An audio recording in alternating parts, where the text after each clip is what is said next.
Da dukkan godiya da jinjina da kirari sun tabbata ga Allah. Muna gode masa, muna neman agajinsa da taimakonsa da gudunmawarsa da tallafinsa. Wanda Allah ya taimake shi, ya tsare shi, ya ɗora shi akan daidai, shine cikakken tsararre, shine cikakken kammalalle. Allah ka tsare mu, ka kammala mu ya Allah, ka taimake mu, ka agaje mu, ka biya mana bukatunmu na alkhairi. Ya ku yan uwa masu albarka, hudubar yau za ta yi magana ne game da wato azumin mukan na filfili, musamman azumin wannan wata da muke ciki, azumin wannan rayuwa da lokaci da wannan dama su kubuce masa. Hakika mun tsinci kanmu cikin watan Ramadan, wa ma kunna linahtadiya laula an hadana Allah. Ba mu kasance masu tsinkat kanmu a cikin wannan wata ba dan Allah ya so mu da wannan falala ba. Akwai da yawa waɗanda Allah bai kaddare su da shigowa ba, sun so haka, sun yi fatan haka, wasu ma sun yi shiri domin shigowarsu, amma Allah ya ce ban yadda ku shigo ba. Wasu sun bar duniya, wasu kuma suna nan a duniyar, amma wallahi ba su samu azumtarsa ba. Wannan yasa da ni da kai ya kamata mu gane irin falala da alheri da daraja da martaba da Allah maɗaukakin sarki mana ta hanyar azurta mu da wannan ainihin wato falala mai girma ta shiga wannan wata da kuma fitarsa lafiya. Wani ya azumin gaba ɗaya, wani ya yi rabi bai yi rabi ba, wani ya sha kwaya 3 ko 5, wani ya sha 10, wani ya yi hijab tun daga farkonsa har ƙarshe, babu wanda ya samu tasgaro ko kwaya ɗaya. Kamar ni ɗin nan da nake tsaye, Allah ya azurta ni da wannan, kuma akwai waɗanda Allah ya azurta su da irin waɗannan damammaki. To wannan abu ne ya kamata mu gode wa Allah, ko mu sake ɗaura ɗamara wajen yin amfani da damar mu kafin ta zo ta ƙare. Mun gama azumin Ramadan, Allah da ya faɗa mana a ayoyi guda biyu da za mu gane azumi alheri ne. Allah ya ce wa anta sumu khairul lakum in kuntum ta'lamuna.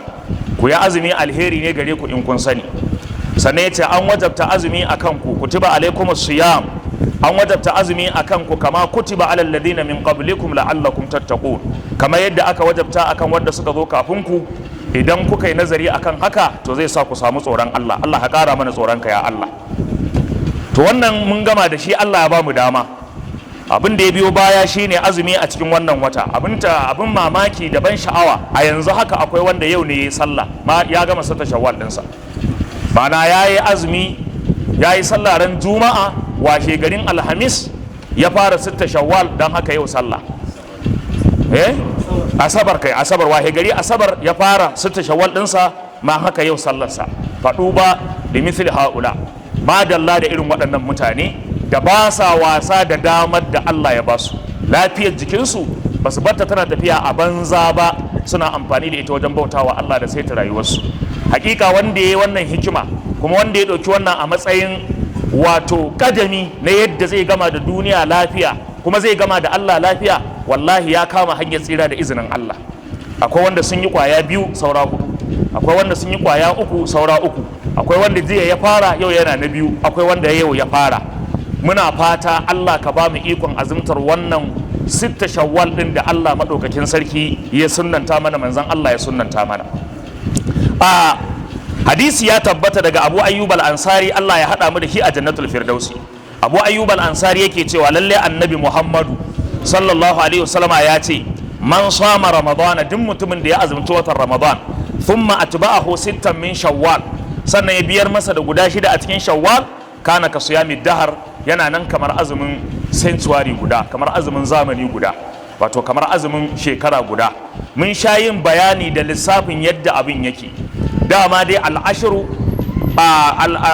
alhasanatu bi ashri amsalha, duk inda kyakkyawa kwaya ɗaya yake to za a baka lada guda 10. Shikenan kaya azumi guda 30, mukaddara kaya azumi guda 30, kowace shekara tana ɗauke da kwana 360. Haka malamai suka lissafa, wani lokaci ta karu wani lokaci ta ragu bisa ga lissafi, amma dai abin da aka fi ɗauka shine kwana 360. To kaga kenan idan kai azumi guda 30 cur, wanda hadisai sun nuna cewa ko da azumi 29 muka yi, Allah yana ba mu ladan guda 30 ne. Ko da azumi 29 muka yi, Allah yana ba mu ladan guda 30 ne. To in ka ɗauki kowanne azumi kwaya ɗaya a matsayin guda 10, alhasanatu bi ashri amsalha, kowace kwaya ɗaya za a riɓanya ta sau 10. To kaga azumi 30 kwana 300 kenan. To ya za a yi mu cika wannan addahar da Annabi ya faɗa, shine mai azumi guda 6 a cikin shawwal, kaga shi ma in kowanne ka bashi guda 10 ya zama 360. ma'ana hukuncin mu da muka yi azumin watan Ramadan sannan muka yi azumin 6 Shawwal kamar shekarar gaba ɗaya kullun azumi muke don Allah wannan alheri ya ga wannan jama'a shine kana ka siyami dahar din da manzon Allah ya faɗa. wannan mutum ne zai ki a ce wannan alherin bai same shi ba, wannan mutum ne zai ji a ransa cewa baya son haka ta same shi. to wannan shine hikimar. don haka azumin 6 Shawwal yana nan, ba a gama 6 Shawwal din ba, yanzu ma ba a kai kwana 10 da shiga ba. don haka wal fawru da gaggautawa, kowa ya tashi da azumin 6 Shawwal, ya tashi da wannan azumi da nufin bautawa Allah, da nufin neman biyan bukatu, da nufin ƙara tirenin wa zuciya da jiki wajen ibada ga Allah subhanahu wata'ala. Allah ka ba mu iko.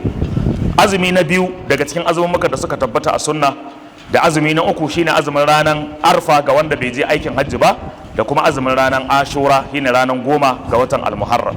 ya tabbata daga Abu Qatada shi ma yake cewa an tambaye annabi sallallahu alaihi wasallam game da azumin ranar arfa, sai ya ce yana kankare zunubin shekarar da ta wuce da kuma shekarar da za ta zo. ma'ana musulmi kenan yana cikin alheri dumu-dumu. kayi azumin 6 Shawwal, kayi azumin Ramadan, ka zo kayi na 6 Shawwal, shekarar guda gaba ɗaya kana a cikin azumi, sannan ka zo kayi azumin ranar arfa, baka samu aikin hajji ba, an kankare ma zunubin shekarar da ta wuce. ka sake yin azumin ranar arfa, an kankare ma shekarar da za ta zo gaba. kai musulmi kana cikin alheri dumu-dumu. shine annabi Muhammadu sallallahu alaihi wasallam yace ajaban li amril mu'min inna amrahu kullahu khairu. gaba ɗaya al'amar mumini abin ban ƙaye, abin sha'awa, domin babu sharri a cikin al'amar mumini, sai dai idan bai amfani da damarsa ba, sai dai idan ya bari damar ta kubuce, sai dai idan ya bari abubuwan da ake nusar da shi baya aiki da su, to daga lokacin lalle ya tafka mummunar asara. amma duk musulmin da yake kokarin practicing abubuwan da Allah ya faɗa, abubuwan da manzon Allah ya faɗa, yana cikin alheri dumu-dumu. Allah ka sanya mu cikin alherin ka dumu-dumu ya Allah. da haka ya tabbata daga Ummul Fadl. sannan aka tambaye shi game da azumin ranar Ashura, sai ya ce shi kuma yana kankare shekarar da ta wuce. ya tabbata daga Ummul Fadl yar Haris take cewa wasu mutane sun yi jayayya, sun tattauna game da cewa ranar arfa annabi yana azumi ne kan ko baya azumi tunda yana aikin hajji.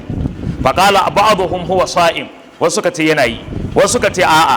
fa arsalat ilaihi bi qadhi labanin, sai ta tura masa da akwashin nono, ko ka ce wato abin nan din nono, abin nan koko na nono mai sanyi mai zaki, nonon saniya mai gardi ta tura masa. wa huwa waqifun ala ba'irihi, annabi yana tsaye akan ainihin wato taguwarsa, yana ainihin wato raƙumarsa, yana ainihin wato addu'a. tunda dama ranar arfa yasa ake ce mata waqufu arafa, an fi so a tsaya a yi ta addu'a, ba wai a kwanta a yi ta bacci ba. to annabi yana tsaye cikin rana yana addu'o'i, sai ta turo masa wannan kokon nono, sai manzon Allah sallallahu alaihi wasallama ya ɗauka, ya karba, ya yi bismillah, ya kwankwaɗe shi gaba ɗaya. ya suka ce to lallai duk mai yin aikin hajji shi ba zai azumin ranar arfa ba, amma wanda baya aikin hajji ko a makka yake ko a madina ko a ina ko a najeriya, shi zai yi azumin ranar arfa.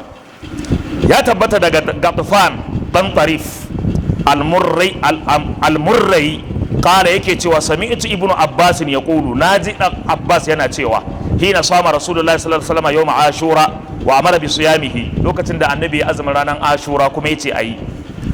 qalu he suka ce masa ya rasulullah, ya kai manzon Allah, innahu yawmun yu'azzimuhu al-yahudu wan nasara.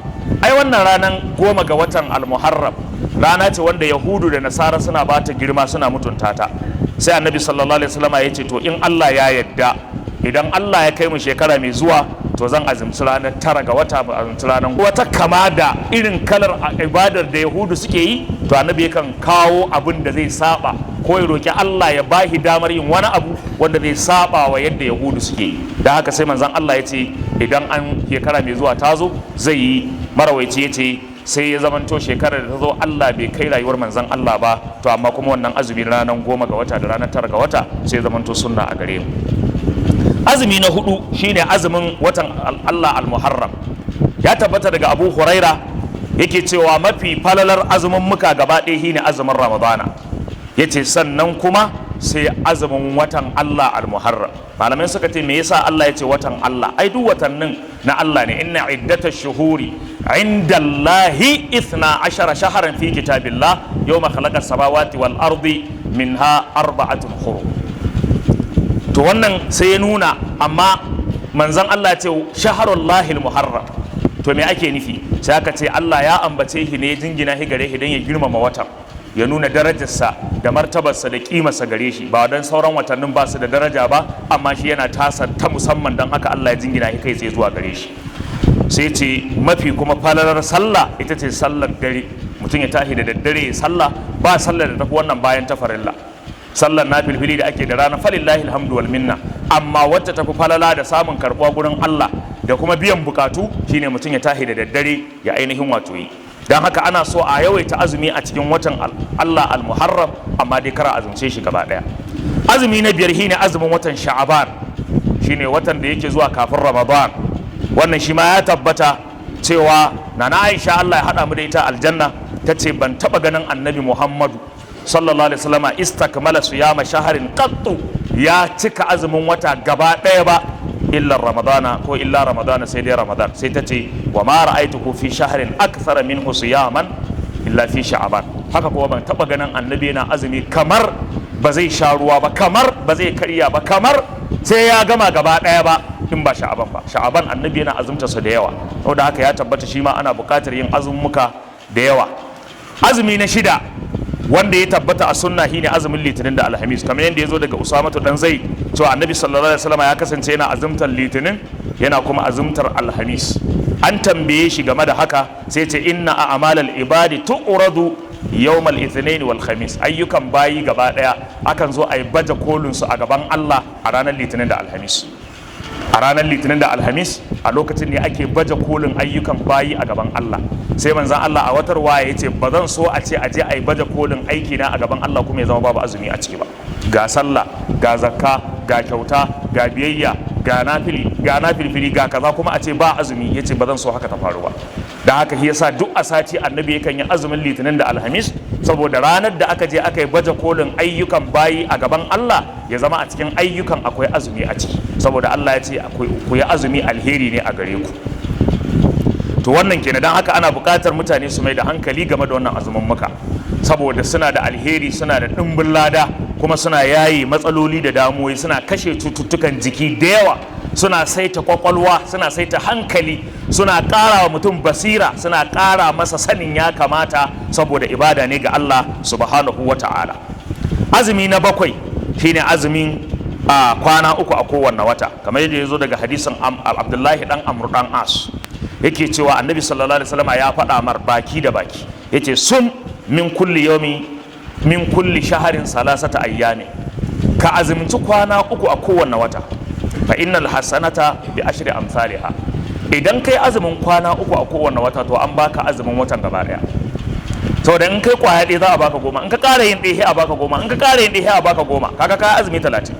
Kenan inda mutum zai ci gaba da haka har Ramadan ya keto, kenan a shekarar gaba ɗaya azumi yake a gurin Allah, tare cewa cin tuwanka kake sosai, kwana uku ne kawai kake warewa a wata kake yi, amma Allah na rubuta ka cikin wanda sun yi azumin shekarar gaba daya, saboda falala irin ta Allah subhanahu wataala. Da haka ya bashi umarni, yace sum min kulli shaharin salasata ayyami, ka azumci kwana uku a kowane wata, kamar umarni annabi sallallahu alaihi wasallama ke bawa Abdullahi dan Amr dan As. Sai ya bashi da amsa cewa kowanne guda ɗaya yana daidai da kwana 10.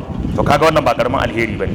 To sai kuma ruwaya ta zo daga Abu Zarr al-Ghifari, Allah ya hada mu da shi Abu Zarr al-Ghifari a Jannatul Firdaus. Abu Zarr al-Ghifari yake cewa Annabi sallallahu alaihi wasallam ya ce in ka tahi wannan azumi, idza sumta min salasata ayyamin min shahri salasata ayyamin, in kana so kai azumin kwana uku a kowanne wata din, yace fasum 13, to kai na ranan 13 ga wata, wa 14 da ranan 14 ga wata, wa 15 da kuma ranan ainihin wato 15 ga ainihin wato wata. Wannan shine abinda ya tabbata daga ɗaya daga cikin sahabban Annabi sallallahu alaihi wasallam, Abu Zarr al-Ghifari, ruwayarsa ta nuna in za a yi azumin kwana uku kuma to a yi ranan 13, 14, 15. Allah ka ba mu iko. Azumi na bakwai daga cikin azumin muka masu muhimmanci da musulmi ake so, na takwas kai ko na takwas daga cikin azumumukan da ake buƙatar musulmi ya ainihin wato yi su, shine azumi yau a sha gobe a ainihin wato a bari, yau a sha gobe a a yi azumi yau a sha gobe ya azumi. Shi kuma ya zo daga hadisin Abdullahi dan Amru dai har ilo dan As, wancan sahabi da ya kawo mana magana akan azumin kwana 3 a kowane wata, shi ya sake rawaito kuma hadisi game da yin azumi yau gobe a sha. Allah ya haɗa mu da wannan sahabi a jannatul firdaus. Yake cewa annabi Muhammadu sallallahu alaihi wasallam ya ce ahabbu siyami ila Allah siyamu Dawud, mafi daraja da martaba da kimar azumi da alherin azumi shine azumin annabin Allah Dawuda, saboda annabi Dawuda yana daga cikin bayin Allah na gari, yana daga cikin annabawan da Allah ya ta yabansu a cikin alkur'ani. Ya Dawudu inna ja'alnaka khalifatan, ya Dawudu kaza, ya Dawudu kaza, wa zanna Dawudu annahu, haka Allah ya ta faɗin maganganu akan Dawuda, saboda annabi Dauda yana daga cikin mutanen kirki. Kai daga ƙarshe ma Allah ya ce ni'mal abdu innahu awwabun, madalla da bawa irin annabi Dawuda, domin mun jima ba mu ga bawan da ke mai da hankali zuwa ga al'amarin mu kamar annabi Dauda ba. Allah ka haɗa mu da annabi Dauda a jannatul firdaus. To annabi Dauda yana yin wani azumi wanda yana daga cikin abin da ya sa Allah ya dinga yabansa, ya dinga sa albarka a cikin lamarinsa da rayuwarsa, shine ya kasance yau ya azumi gobe ya sha ruwa.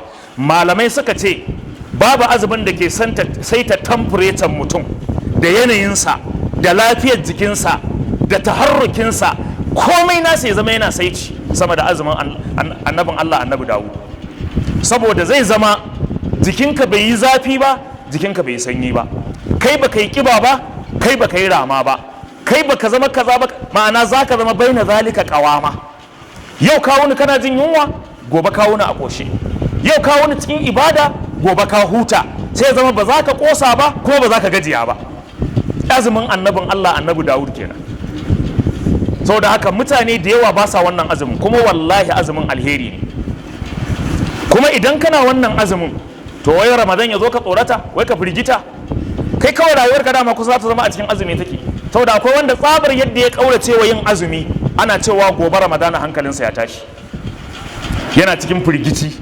Wani ma ka je yana ta salati yana inna lillahi wa inna ilaihi raji'un, sai ka ce an aiko da wani labari na bala'i ko ta masifa, kawai tunanin da yake zai sha bakar wahala saboda bai saba da ibadar azumi ba. Saboda haka ƴan uwa mu rike wannan ibada, tana da matukar muhimmanci, tana da matukar albarka, tana da matukar alheri. Ya tabbata cewa ya kasance yana yin azumi yau, ainihin wato gobe ya sha. Shi yasa annabi da ya ce yana azumi yau gobe kuma ya sha ruwa. Azumi na tara wanda a cikin wanda dai na iya rerewa shine azumi na karshe, shine azumin Zulhijja.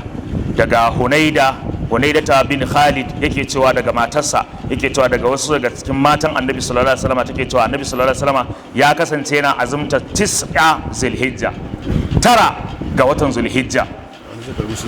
Jama'a ga wani yazo zai karba addinin musulunci. Barka da zuwa.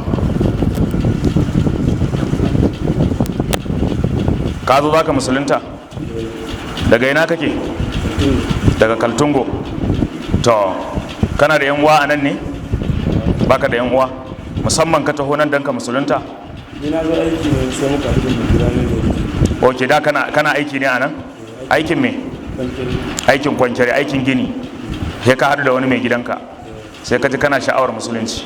Shi ya bani shawara kan musulunci. Shi ya baka shawara. Ya amma dai ba tilasta ka yi ko ma wani barazana ba aiko? Ke shawarta ka yi a matsayinka na yaronsa, kuma kuna tare kuna aiki tare ko?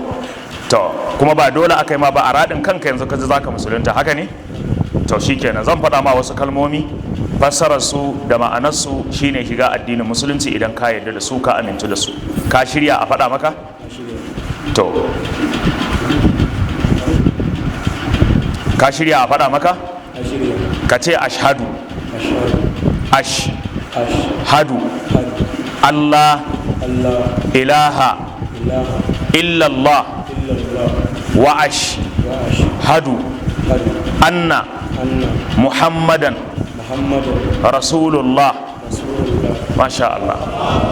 To ma'anar wannan kalma da ka faɗa shine ka shaida, ka yadda, ka gamsu, ka amintu ba tare da an tilasta ka ba cewa ba wanda ya cancanta a bauta masa shi kadai, kar a haɗa shi da kowa cikin bauta sai Allah kwaya ɗaya tilo wanda bai da abokin tarayya cikin bautarsa ko cikin sunayensa ko cikin sufofinsa. Ka yadda da wannan?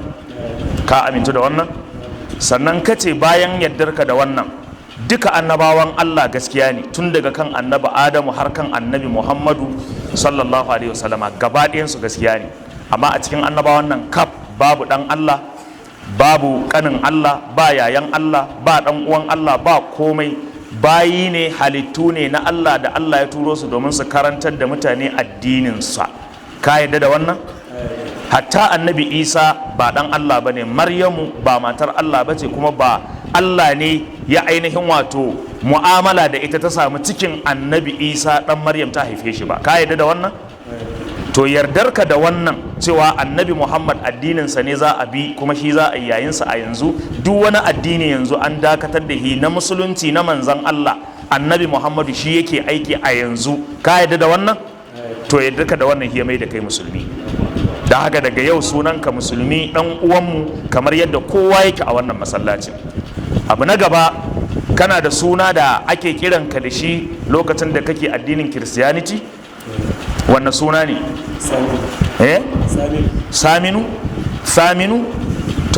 To ai Saminu ba suna ne mummuna sosai har can ba, ko ma mu ce ba mummuna ba ne, ana nufin kamar na takwas Muhammad Saminu. Duk inda Saminu ko Ashiru ko Tasi'u ko Salisu ko Thani ko Rabi'u duka Muhammad ne. Mu Hausa Fulani muna da wannan ɗabi'ar, idan aka tashi sai a sa Muhammadu 10 ma a gida, tun daga Muhammadu Awwal, Muhammadu Sani, Muhammadu Salisu, Muhammadu Rabi'u, Muhammadu Khamisu, Muhammadu Sadisu, Muhammadu Sabi'u, Muhammadu Saminu, Muhammadu Tasi'u, Muhammadu Ashiru. Ni na ga wanda yake da Muhammadu guda 10 a gidan shi. To kai yanzu sunanka Muhammadu Saminu, ka yarda a bar ma wannan sunan ko a canja maka? Ka yarda a bar maka Muhammad amma Saminu. To alhamdulillah, jama'a sunansa Muhammad amma Muhammad Samin, kamar yadda muka ji kuma kamar yadda bayani yake. Dan haka ka zama musulmi dan uwanmu, muna addu'a Allah ya tabbatar da kai akan addinin musulunci, Allah ya datar da mu, Allah kuma ya taimake mu. Ga 'yan hizba za su yi gaggawa yanzu nuna maka abin da ya kamata, sai ku kai hiban ɗaki yanzu ya watsa ruwa, ya yi alwala kafin mu karasa addu'o'i, sai ya zo a yi sallar juma'a tare da shi. Allah ya albarkace ka a cikin addinin musulunci. Alaka su ta masa amfani kwarai da gaske, kuma shawara ya baki kun ji ba tilasta shi aka yi ba, ballantana wani ya je ya ce ai tilasta shi aka yi, ya zo ya shiga addinin musulunci. Allah ya datar da mu. Dan haka azumi na ƙarshe na 9 shine azumi na ainihin wato Zulhijja, kamar yadda ya zo daga Hunaidata yar dan Khalid, daga matarsa, daga wasu daga batan Annabi sallallahu alaihi wasallama. To Annabi sallallahu alaihi wasallama ya kasance yana azumtar abin nan kwanaki guda 9 na farkon Zulhijja. Shine ma aka ce Allah ya rantsuwa da shi cewa wal fajr wa layalin ashr wa shaf'i wal watr har zuwa ƙarshe. Wa yawmu ashura, da ranar ashura, da kuma kwanaki guda 3 na kowane wata, da kuma litinin da alhamis. Wannan hadisi ne ingantacce. Saboda haka yan uwa, wannan azumi na ranar Zulhijja, na 9 ga watan Zulhijja, shi ma azumi ne mai matukar amfani, yana da kyau mu dinga yin sa, kuma yana nan da wata 1 da wani abu zuwa wata 2 shi ma zai zo ya same mu. Allah ka ba mu ikon azumtar sa. Daga ƙarshe muna jan hankalinmu da mu ci gaba da amfani da damammaki wajen gaya wa Allah. Allah da ya ce ya ayyuhan nasu, ya ku mutane, ittaqu rabbakum, ku ji tsoron ubangijinku. Wal tanzur yawman, kowace rai ta duba ma qaddamat li ghadin, me ta gabatar dan gobe. Wattaqullaha, Allah ya ce ku ji tsoron Allah, innallaha khabirun bima ta'malun, lalle Allah zai ba ku labarin abin da ku kasance kuna ainihin wato aikatawa. Yace wala takunu kallazina nasallah, kar ku zama kamar wanda suka manta Allah, suka watsar da sha'anin Allah, suka daina shiga cikin lamuran ubangiji da lamuran addini da lamuran rayuwar mutane, da shiga da fita don keɓo al'umma da bayin Allah. Fa ansahum anfusahum, Allah shi ma sai ya mantar da su kawunan su, suka dawo ba su san ma ina suka sa gaba ba. Duk wanda kaga a rayuwarsa a ɗimauce yake, a kiɗime yake, a birkice yake, wallahi in dai ba wai jarabawar rashin lafiya ba, in ka bincika za ka samu ya watsar da al'amarin Allah ne, ba ruwansa da Allah. Ka'idar Allah in ka watsar da shi sai ya kiɗima ka, sai ya ruɗa ka, sai ya zama a rayuwa baka da alƙibla, baka san ma ina ka dosa ba. Ina wala takunu kallazina nasallah fa ansahum anfusahum. Allah ya ce ulaika humul fasiquna, irin waɗannan mutanen da suke watsi da Allah su ne fasikai na gidan gaba. Allah ka cire mu cikin fasikai ya Allah. Sannan mu ci gaba da addu'a ga wannan ƙasa, Allah ka zaunar mana da ita lafiya. Abubuwa da suke biyowa baya na harkar zaɓe da abubuwan da ake ciki na ƙasa, ya Allah muna ƙara kama kafarka da godonka muna ƙara tawassuli gare ka da ayyukan mu kyawawa. Allah ka zaba mana abin da yafi alkhairi ga wannan ƙasa ya Allah. Ya Allah innaka ta'lam ma nahnu fihi, ka san abin da muke ciki ya Allah. Ba wanda ya fi ka sanin halin da al'umma take ciki da ƙasa take ciki. Ba wanda ya fi ka sanin masifa da bala'i da tashin hankalin da al'ummar Najeriya ke ciki ya Allah. Kuma babu wanda ya isa ya kawo ɗauki idan kai baka yarda ba, baka amince ba. Allah ka kawo mana ɗauki a wannan ƙasa ya Allah. Allah ka yaye mana wannan damuwa ya Allah. Allah ka saita mana wannan shugabanci ya Allah. Allah ka gyara mana zukatanmu ya Allah. Allah ka gyara mana ayyukanmu ya Allah. Allah ka gyara mana zukatanmu da ayyukanmu da rayuwarmu gabaki ɗaya ya Allah. Allah ka sa mu zauna lafiya a wannan ƙasa ya Allah. Allah ka albarkaci rayuwarmu, ka sa mu gama da duniya lafiya. Allah ka sa mu gama da duniya lafiya. Allah ka sa mu gama da duniya lafiya. Allah ka shiri matanmu ya Allah. Ka shiri 'ya'yanmu ya Allah. Kai albarka ga gidajenmu da matanmu da 'ya'yanmu ya Allah. Kai albarka ga dukiyoyinmu ya Allah. Kai albarka ga rayuwarmu ya Allah. Ka sa mu gama da duniya lafiya, ka sa aljanna da zama komarmu ya Allah. Ka haramta wutacin naman jikinmu ya Allah. Ka biya mana dukkanin bukatunmu ya Allah. Ka sa mu zamanto hudatal muhtadin ya rabbal alamin ya zal jalal wal ikram ya man lahu malakutu kulli shay'in wa huwa ala kulli shay'in qadir. Rabbana atina fid dunya hasana wa fil akhirati hasana wa qina adhaban nar. Rabbana hab lana min azwajina wa dhurriyyatina qurrata a'yun waj'alna lil muttaqina imama. Rabbana wa atina ma wa'adtana ala rusulika ولا تخزنا يوم القيامة إنك لا تخلف الميعاد. سبحان ربك رب العزة عما يصفون وسلام على المرسلين والحمد لله رب العالمين. قوموا إلى صلاتكم وسووا صفوفكم يرحمني ويرحمكم الله.